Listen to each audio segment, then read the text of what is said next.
One Saturday evening, I took my wife out for a dinner date, and we end up spending quality time reminiscing about our past. After finishing our meal, we were about to leave when she excused herself to go to the ladies' room, taking her bag with her. A few minutes later, I felt the need to visit the restroom as well. The restroom area had a single entrance that led to both the gents' and the ladies' rooms. As I entered, I heard my wife speaking on the phone. Her voice was soft and intimate. I then decided to eavesdrop, and I realized she was having an intensely romantic conversation with another man. The words she spoke were filled with passion and love, concerning their past affairs and the one they planned to indulge in. I was left frozen, and I kept eavesdropping for what seemed like an eternity. I was sad and furious, but I held myself back, resisting the urge to confront her immediately and to avoid going physical about it. Later, I changed my mind and moved from the gents to where she was, being conscious of the fact that she was the only one there. After I have listened to them for a few seconds, she suddenly sensed the presence of someone around and turned back. She froze, immediately with her mouth wide open while the other person continued to profess his undying love for her on the phone. It took all the strength in me to hold myself back from hitting her. I left few seconds later, went to the gents to ease myself, and then composed myself and then returned to the restaurant. When she rejoined me a few minutes later, she was visibly trembling. I motioned for us to leave, and we drove home in silence. She occasionally whispered apologies, but I could only think about what I had heard and what my subsequent course of action will be like. Back at home, I sat down on the sofa with my head bowed, deep in thought. My wife stood by the door, shedding tears that I couldn't tell were genuine or not. She seemed to be wondering what my next move would be. After a while, I asked her to get me a cup of water. She hesitated, but eventually brought it to me. For many days after that night, I couldn't bring myself to speak to her. The pain of her betrayal was too for me to bear.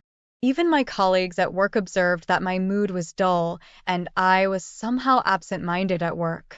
I took a decision that she should move out of our bedroom into any other room in my house, and I stopped eating any of the food she prepared, despite her plea. One evening, I got home early, and she quickly utilized the opportunity to prepare dinner for me, but I declined to eat, as I had been doing. Instead, I asked her to bring me a glass of wine. She poured the wine, and I drank it while watching a local football match on TV. A few minutes later, I felt a sharp pain in my chest, and the pain intensified quickly. I started losing my breath, and my strength was waning fast. I tried to call for her, but I just collapsed to the floor. Much later, she walked over to me as I lay there in agony, gaping for breath. I reached out to her, begging for help, but she coldly stepped back and spat on me.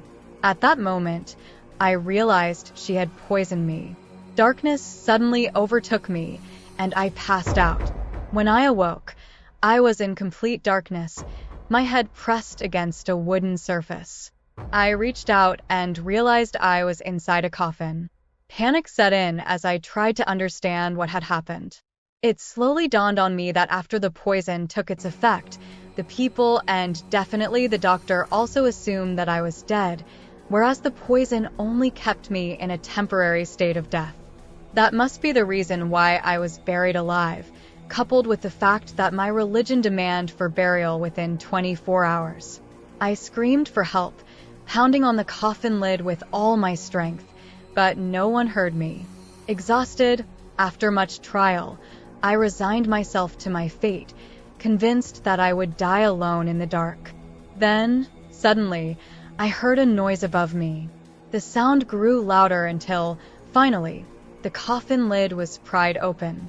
Two men looked down at me as I moved and tried to get up, their faces pale with shock immediately, and then they ran away in fear. It turned out they were grave robbers, but their actions inadvertently saved my life. I removed the burial shroud covering me, climbed out of the grave, and made my way toward the cemetery gate. Two elderly security guards confronted me just before the gate. The moment they sighted me, they began chanting incantations, thinking I was a ghost out to harm them.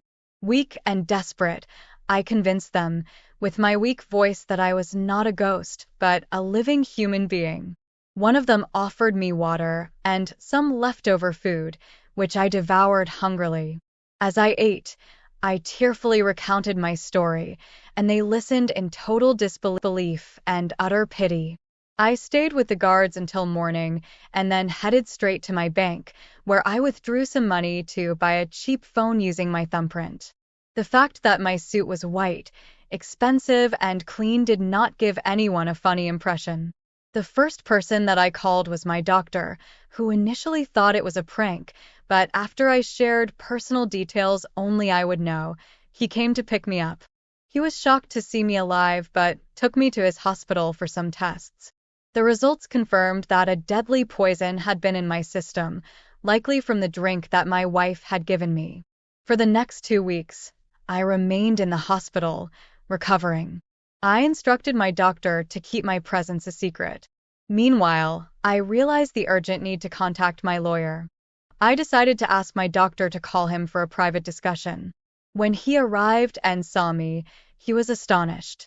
I explained everything, and he informed me that my wife had already approached him about my will, asking him to sell all my lands and properties and then transfer the funds to her account.